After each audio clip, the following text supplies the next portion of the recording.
Hi, everyone. Thank you for joining us today for Safety While Climbing, the third webinar in our ladder safety webinar series in partnership with Werner.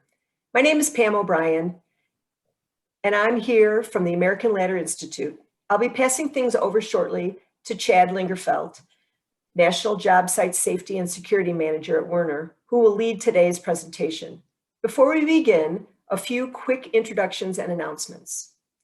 For those of you unfamiliar with the American Ladder Institute, ALI for short, it is a not-for-profit association dedicated to promoting the safe use of ladders.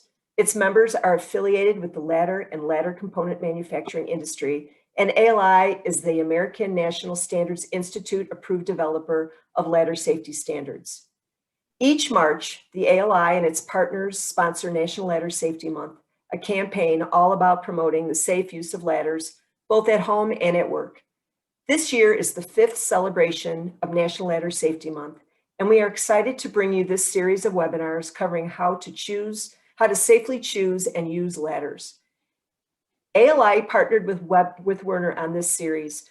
Werner actively advocates for ladder safety and accident prevention through their range of innovative product solutions, in-person training, and online educational programs. Finally, before I pass it over to Chad, we will be taking and answering questions throughout this presentation. Please use the Q&A tool on your screen at the bottom to submit questions. We will also leave room at the end of the presentation for any follow-up or remaining questions. We will also be sharing the recording and slides of this presentation with all attendees later this week via email. You can also find them online at laddersafetymonth.com. Next slide, please. Our presenter for today's webinar is Chad Lingerfeld, National Job Site and Security Manager. Chad has over 35 years of experience in job site safety. He started his career with 21 years of service in the Air Force, which is the only military branch to have a full-time safety crew. Today, he leads Werner Co.'s 36-member job site safety team nationally. Chad has a passion for adding value to the lives of others, which is demonstrated through his numerous mentoring initiatives and his mission work in India. With that, I'll pass it over to Chad. Thank you so much, and welcome everyone. I'm so glad you joined us today. Before every presentation here at Werner Co., we like to just share one of our core values here, and today I would like to share we care for our customer, our end user, and the communities we live in. Today, I hope you see this through the training. One of the key things is we want to make sure everyone goes home at the end of the day, each day, and through safety training, we believe we can help do this. Once again, thank you for joining today. Today, we'll be talking about ladder safety while climbing. So 2 weeks ago, OSHA released, at the NSC, released the OSHA Top 10 for 2020. And as you can see, number 5 is still on the hit list when it comes to ladders. So we still have a long ways to go when it comes to ladder safety, ensuring that everyone goes home at the end of the day. A couple weeks ago, 2 weeks ago, Mike Melton, as you can see here, he brought to you how to choose a ladder, which is so important. And if you missed that, as I said earlier, it's for those who missed it, you can go to wernerco.com at the bottom of the page here and see the pro climbing, and you can sign up for Werner training and be able to capture some of that training that was given there. Also, last week, Milt, which is extremely important, Milton Diaces told you how to inspect and set up your ladder. So please always make sure you inspect your ladder. And to help with that, once again, you can go to wernerco.com and bring up under the Climbing Pro and bring up the inspection and how to inspect, and a good form here to help you walk yourself through that. So please, if you're not doing that now, please do that.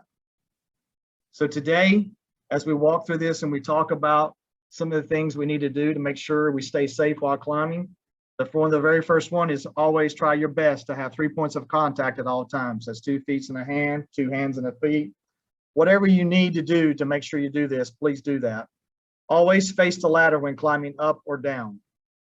It's amazing when I go across the country, I see people doing all kinds of things on ladders, running down. Literally, a couple of weeks ago, I actually saw someone running down an extension ladder, not facing the ladder, facing away. So just make sure your people and yourself is doing that. Make sure you stay facing the ladder. Never walk a ladder. Not only is this unsafe, it damages the ladder. Just in case you don't know what that means, that's when we take an A-frame ladder and we hop it around. We stay on the first step or the second step and we don't get off the ladder, and we hop it around to get to the next spot we need to get to. It's very dangerous, number one. I've seen numerous accidents where people broke ankles, all kinds of things, missed work just because of walking a ladder. So please take the time, step off the ladder, move it where it needs to be, and then step back up. Make sure your belt buckles in between the rails. As you can see in the picture, you know, the joke about the guy trying to do a ballerina move here, it's not, it might be funny, but it's definitely not safe. So please keep your, we always tell everybody, keep their belt buckle on the inside of the rails. That way you're not extending yourself out past the safe zone. Another big one for me is the two top steps of a step ladder are not to be used. And on an extension ladder, that's the top three. We see this all the time where those have the wrong ladder that Mike Melton talked to us about a couple of weeks ago. Once again, make sure you have the right ladder for the job. Sitting or standing on top of the ladder does not give you 3 points of contact and is also very dangerous. I'm that guy when I walk into a shopping mall or somewhere and I see one sitting on top of a ladder. My wife goes one way, I go straight to the person sitting on top of the ladder and let them know they're doing something unsafe. And I always try to get their supervisor if I can. So once again, this is one of the major issues. Go back to that OSHA top 10 where ladders are number 5. This is one of the ones that we see all the time being written up. Avoid setting up ladders in doorways, pedestrians, or any type of path of heavy equipment, such as forklifts. If you must do this, if you have to work in these areas where heavy traffic is coming through or someone's driving forklift equipment, etc., I would highly suggest that you put up cones around you at least 10 feet back. And then if all possible, have a safety spotter, if any way possible at all. Any questions at this time? Yes, we do have one question. Okay. Can you use the top 2 steps of a ladder when using it to enter an attic space? Never can you use the top 2, never.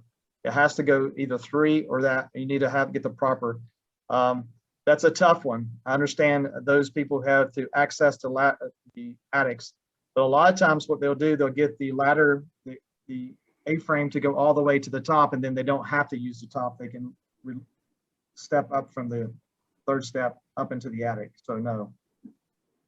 Any more? Not at this time. Okay. All right. And if we're ever unsure, please always look at the labels. And the other big thing is just ask someone, ask for help if we don't understand.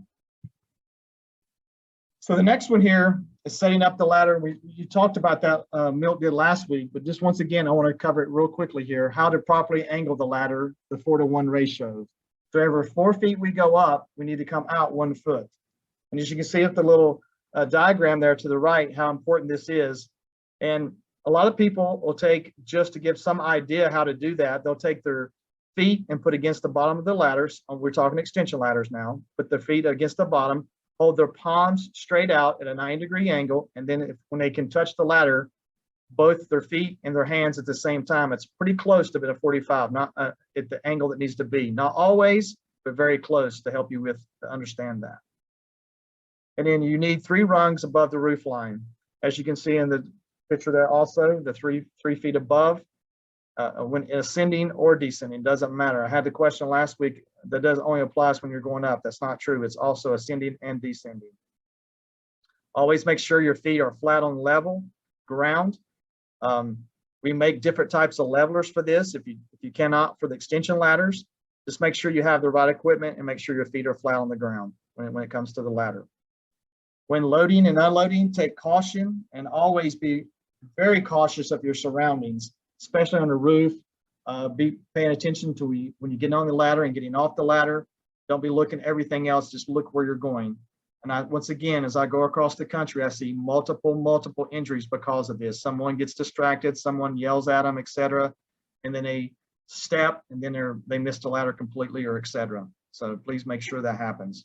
And then check the flippers. In case you know what the flippers here, we're talking about the extension ladder. This is where the as it goes up and down and they hook in, that's the flippers. And then make sure your rope, anytime you have anything greater than an 18-foot extension ladder, you must have a rope. And the feet must be secure also, once again, and flat on the ground. And then we're talking about the top of the ladder. Secure the ladder at the top if possible, especially when it comes to high winds, et cetera, or whatever area you might be working in. The weather can change. Just if you, any way possible, you can tie the extension ladder off, and there's multiple ways to do that. We don't have time to talk about that today, but once again, you can go to our website and we'll help you with that. Ensure ladder is clean from slippery materials such as asphalt, from shingles, et cetera, or liquids. On our same website, as we just talked about, there's ways to clean your ladder and different types of forms that you can download there for that. And this last one, which is a huge one we see quite often, it's probably in the top 3 of the list that I see as I go across the country. Always only one person on a ladder at a time unless it's designed. We do make a twin ladder, A-frame ladder that 2 people can be on the same time, like mechanical, et cetera, to working like that. But if it's not designed for 2 people, which most of the time it's not, only one person can be on that ladder at a time. We have a really good friend in Texas who they did roofing, and they had a 36-foot ladder, and they would have 3 people at a time carrying shingles up on that ladder. So that's definitely, you cannot, once again, I'm gonna say you cannot do that. You can only have one person on a ladder at a time. Any questions now? No additional questions at this time. Okay. So this next page is very interesting. I hear it quite often. I just want to make sure we're crystal clear here. Ladders are available in different duty ratings and based on the loaded capacity. There are 5 duty ratings that are recognized by ANSI and used by all manufacturers, just not Werner. I'm going to say that again, with all manufacturers. We want to make sure the end user considers not only their weight, but the weight of the materials they're carrying, and considering the weight of the color system, as you can see below here. I highly suggest here, especially in the construction world and the industrial world, never ever use anything under a 300-pound capacity ladder. And then, of course, we sell 250 and 225 for home use. But I still suggest to make sure you know what you're using the ladder for, and make sure, as what we just talked about, your weight and the material weight is not exceeding that ladder. Very important. I did have a question. Okay. Is the one person on the ladder based on weight? Not necessarily just the weight, but the danger of people moving, tilting the ladder over, bouncing the ladder, etc. So the weight is concerned, but also the safety factor of the other things of moving, tossing someone off a ladder, etc. when 2 people are doing 2 different things. Is that good?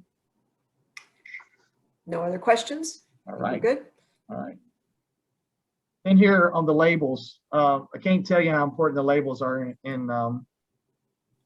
As you walk through and think about this, the labels are so important. It tells you so much on there. It tells you the reach, the maximum reach. It tells you the height of the ladder, etc. But the most important thing, it's going to tell you the weight, the capacity of the ladder. So please make sure you pay attention to that. And then we gave you over to the right there, we gave you some things to let you look at. A bundle of shingles weighs 70 pounds, the different coatings, etc. Toolbox.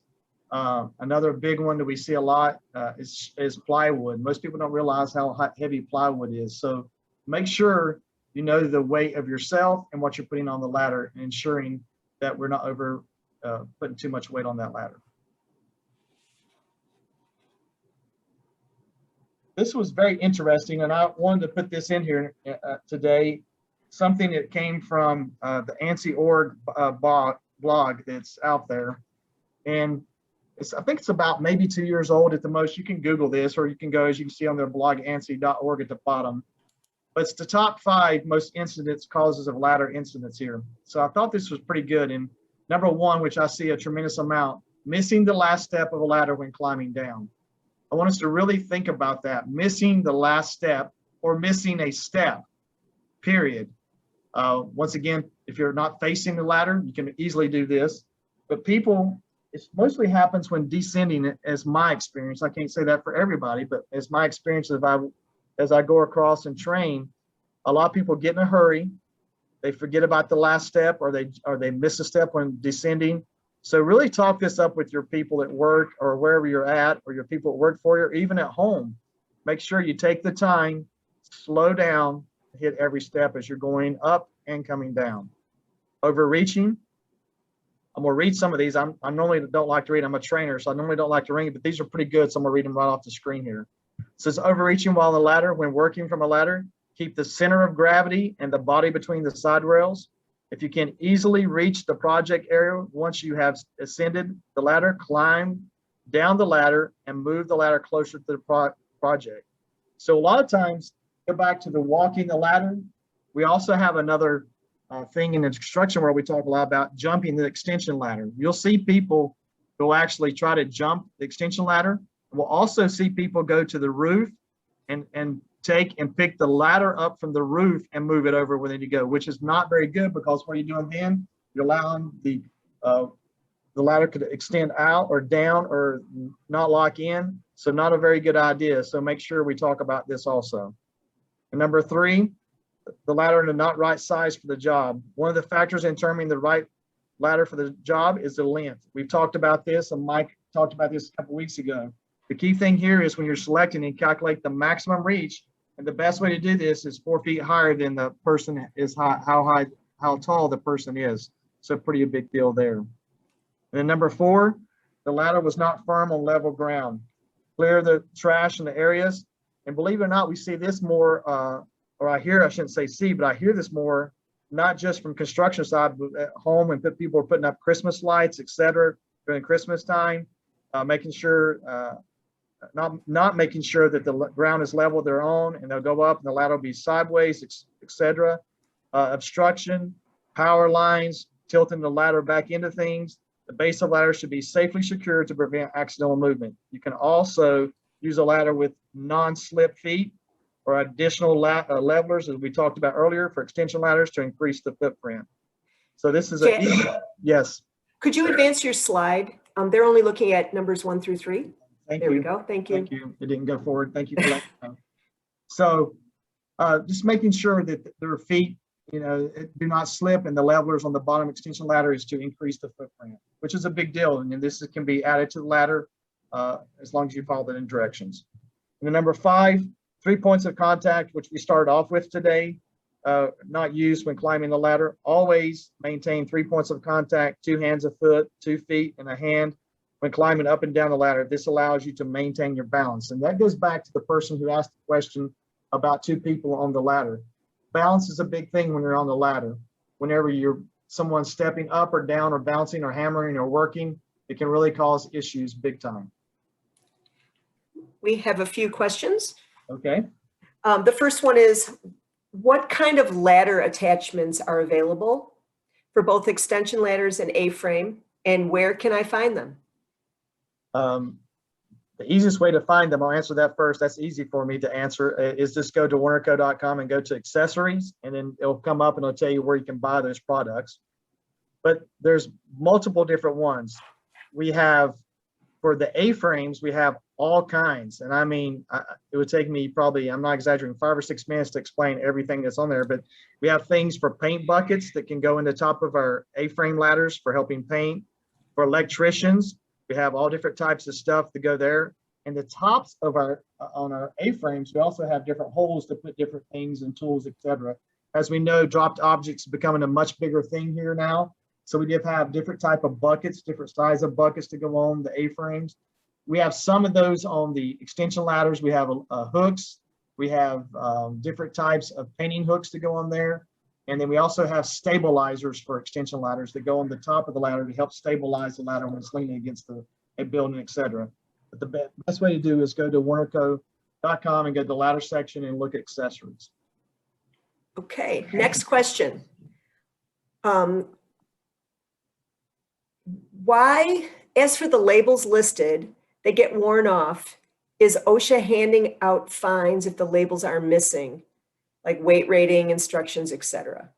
Yes, that is. I have known OSHA to do that, and we do sell those separately from your local dealer or whoever you deal with when it comes to that. Yes, that can be a fine. It all depends on the state 90% of the time. I've seen it so different as, once again, there's not too many states that I haven't been in over the last 4 years. As I go across the country, it's a big deal because the key thing there is you don't know what the rating of the ladder is. As long as you can find, as long as you know what the rating is and you can get that label, you can replace it. Again, related to labels, what 1910.23 standard is cited for labels?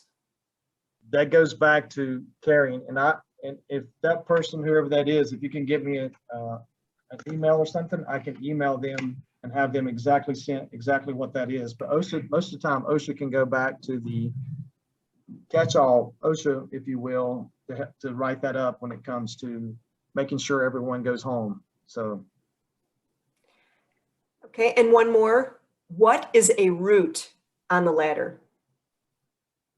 What's a root? I don't understand. Maybe it's foot. Okay. What is a foot on the ladder? Yeah. I would think maybe. Okay. So that, I'll go back here and show on here is the front foot of the ladder. Can you see my screen now? I'm showing the feet. That's the feet of the ladder. And then what I was talking about is take your foot and put here, and then you can hold your arms out straight out. And that's how you know, especially over here on the extension ladder is what I was talking about. If that's what that question is for, to get your 4 to 1. Okay.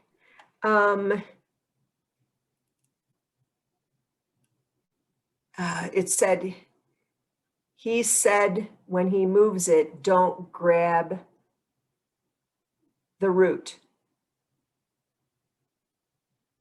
Does that make sense? No, I said I said on the roof. Maybe he misunderstood me. Oh, the roof. When you're on the roof, maybe my southern drawl came through too strong. I'm sorry. So okay. When you're on top of the roof and you're pulling it across, instead of being on the ground, they're on top of whatever they're doing, and they're pulling the extension ladder across and trying to keep from having to go all the way back down and move it over. That's what I was talking about, the roof. I apologize if you misunderstood me. That makes sense. No more questions at this time. Okay. So that was my last slide. So if there's any questions, if we can be in help in any way, once again, you can go to wernerco.com. You can sign up for our training, and we'll be in contact with you, and we can actually come out and do live training for you. It was stated at the beginning of this. Thank you for your time today, and I will turn it back over to you, unless there's any more questions. Okay, well, we'll give them a couple more. Oh, here's a question. Okay. Can we see slide 2? Somebody joined late. Okay. This slide? I guess so. Once again, this just came out 2 weeks ago on Friday, so pretty big deal. We finally, it's been OSHA took OSHA with COVID and everything. Usually comes out in November, last of October, 1st of November, but they finally got this out this year. I will also note that Werner has listed the link to the accessories and also the training page in the chat. Okay. Okay, I have some more questions. Can you straddle the top of the extension ladder when you are on the roof? You're supposed to step to the left or to the right of the ladder when we're kind of stepping off of that. Only time you can straddle that is if you have the extensions that go on top where you can walk through it. I don't know if everybody's familiar with that, but there is some extensions you can put on that adds the 3 feet that you can walk through instead of around. But you cannot straddle, no sir. Okay, if I have a 20-foot extension ladder, 2 10-foot long sections, does it require a rope and pulley? Anything above 18 feet is supposed to have a rope. That's ANSI, as we build them, that's an ANSI standard. Okay, how much overlap is required for my 20-foot extension ladder? 3 feet at the top. And if whatever it's designed to stop at, the ladder should be designed to stop. If you're talking about where it puts together, if that's what they're talking about. Okay. Can you explain the fireman's rule for setting up the ladder at the proper angle? The only rule we really talk about is the 4-to-1.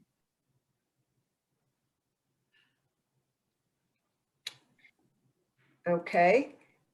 And the last question, my step ladders have tread on the top steps. Why is that if I shouldn't use them? That's a great question. I'm a safety guy. I've been doing this for 35 years, and unfortunately, I'm gonna give you the best answer I can. Unfortunately, to keep that ladder stable and sturdy, those steps have to be in there, and that's why. And it's all made from the same material and made the same way, so that's why that is there. So I agree. We've discussed doing multiple different things, from taking them out, which we can't because of the way the ladder's designed. We're looking at that, and then maybe even painting them a different color. So we thought of all kinds of different things, and we'd love to hear your suggestions if you have any. Okay, one more.